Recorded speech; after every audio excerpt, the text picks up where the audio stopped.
Hello everyone. आज हम BSc third year में जो आपका पेपर थर्ड था उसकी जो लास्ट यूनिट है बायोस्टैटिक्स उसको हम डिस्कस करेंगे। स्टैटिक्स, अगर स्टैटिक्स की हम हिस्टोरिकल बैकग्राउंड की अगर हम बात करें तो जो स्टैटिक्स वर्ड है वो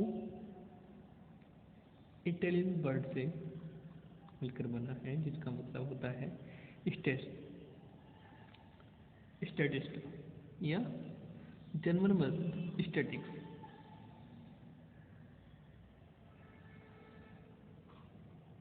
जिसका मतलब होता है each of which means A political state. It was firstly use, यानी जो स्टैटिक्स वर्ड था सर्वप्रथम प्रोफेसर गॉटफ्राइड एचेनबर्ग ने 1719 से 1722 में यूज किया था।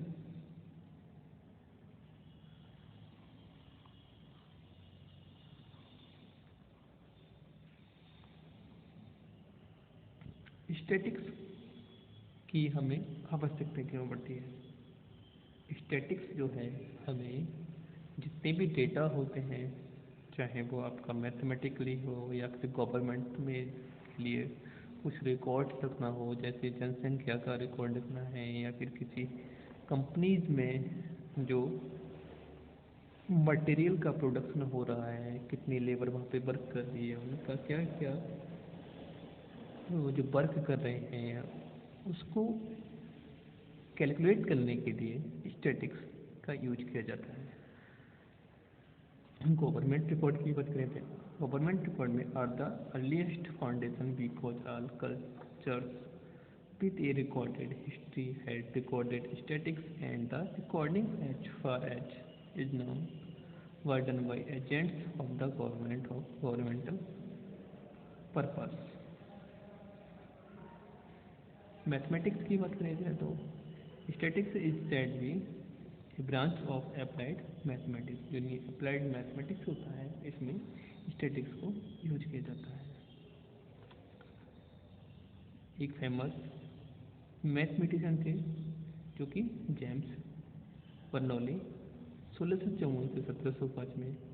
दूसरे थे Laplace 1749 to 1827 and Karl Gauss 1777 to 1855। इन्होंने एक थ्योरी डेवलप की जिसको probability while estimate the chance of winning और लॉसिंग इन गैम्बल कहा। The modern statistician as the gambler in the past is engaged in calculating risk associated with a particular decision or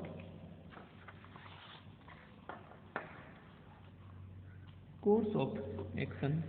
The actual outcome in any single trial is unknown, but the theory of probability indicates what will happen if a very large number of such trials undertake।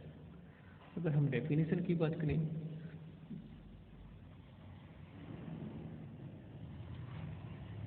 क्रक्सटन Cowden have given a very simple definition for statics.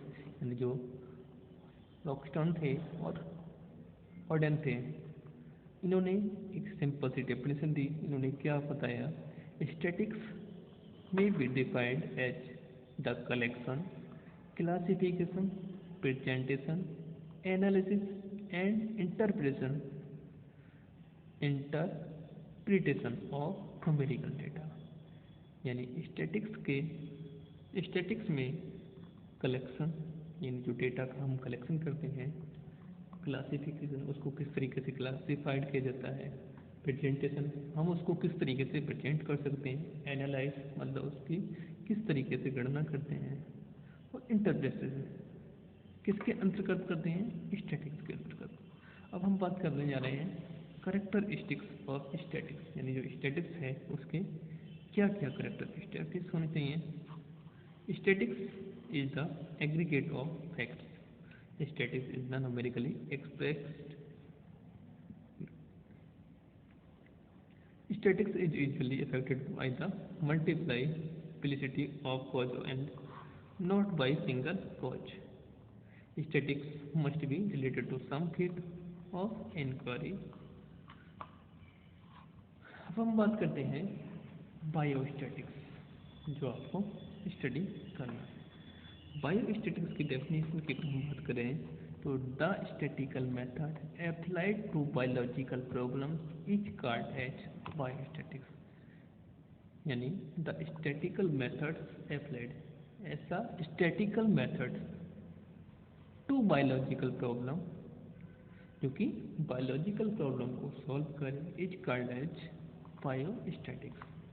Importance of biostatics की अगर बात की जाए तो statics plays a major role in bioscience because data of bioscience are of a variable nature.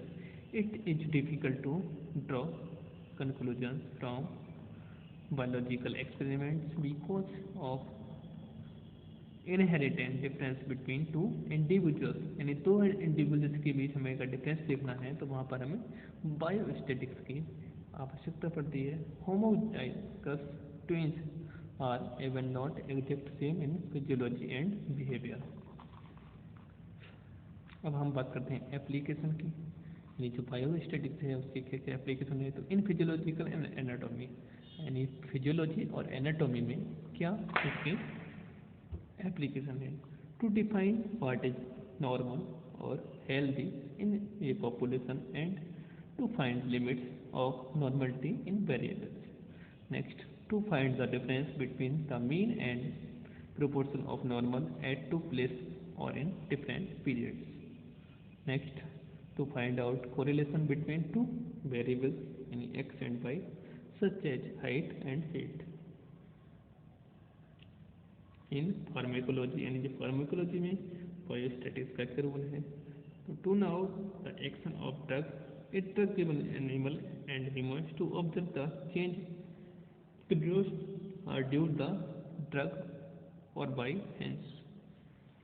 Next, to compare the action of two different drugs or two successive doses of drugs.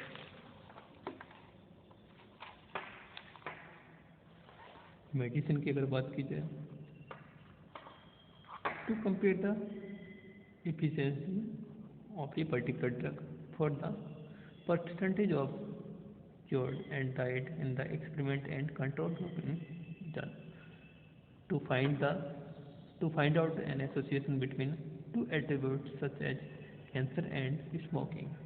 यानी जो cancer और smoking के दौरान जो attributes होंगे उनको अंतर को डिस्कस करने के लिए भी कर सकते हैं। Next, to identified sign and symptoms of disease or syndromes, cough and typhoid is found by chance and fever is found in almost every case।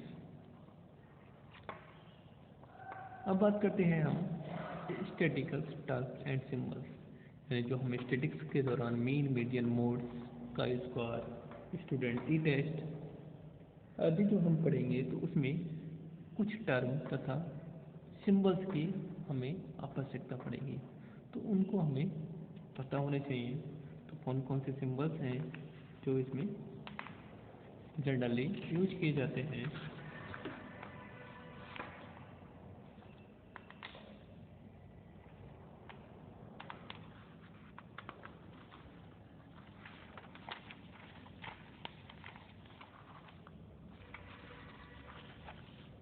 यहाँ पर एक सिंबल की लिस्ट है जिसका हमें कहाँ कहाँ यूज करना है। यानी following important symbol are use biostatics. जो बायोस्टैटिक्स है इसमें हमने जो जो सिंबल्स का यूज करना है, तो फर्स्ट है आपका समेशन। समेशन को इस तरीके से जो सिग्मा है इसकी तरह इस चिन्ह से प्रेजेंट करना होगा। अब आती है मीन और एवरेज। अगर हमें एवरेज निकालना है तो एक्स जो होता है एक्स के ऊपर बार लगा देते हैं, तो इसके द्वारा इसको रिप्रेजेंट करना है। उसके बाद मीन ऑफ पॉपुलेशन, यानी मीन ऑफ पॉपुलेशन निकालना है तो उसको जैसे यू होता है इसके फॉर्म में लिखना है। उसके बाद ऑब्जेक्ट नंबर को ओ से रिप्रेजेंट करेंगे। डिग्री ऑफ फ्रीडम इस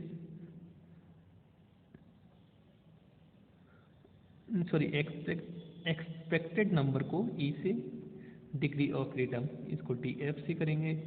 number of groups of classes इसको स्मॉल के से, प्रोबेबिलिटी को हम कैपिटल पी से रिप्रेजेंट करेंगे।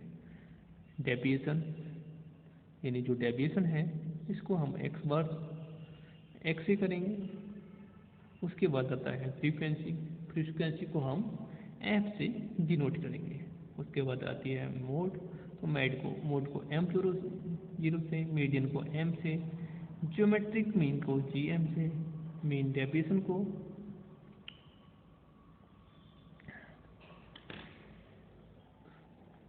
मीन डेविएशन को इस तरीके से रिप्रेजेंट करेंगे। Standard deviation E H for standard deviation इसको एच डी से भी रिप्रेजेंट करते हैं। स्टैंडर्ड एरर इसको एस ई से, स्टैंडर्ड एरर और स्टैंडर्ड डेविएशन इसको इस तरीके से रिप्रेजेंट करेंगे। स्टूडेंट टी टेस्ट को टी टेस्ट के बोलें। इसी प्रकार से काई स्क्वायर इसको हम एक स्क्वायर जो दे रखा है उससे रिप्रेजेंट करेंगे। इस तरीके से वेरिएंस को इस तरीके से, वेट को इस तरीके से यानी आई से, कोरिलेशन इसको आर से, number of observation N, the number of standard deviation from the mean Z से, पर्सन ऑफ कोरिलेशन लैम्ब्डा से, और इसको रो से करेंगे। तो वो स्टैटिक्स के अंतर्गत हमें जो सिंबल्स का यूज करना है, इन सिंबल्स को हमें यूज करना है। कल हम जो आपका जो टॉपिक है बायोस्टैटिक्स में यानी मीन, मीडियन, मोड, उनको डिस्कस करेंगे।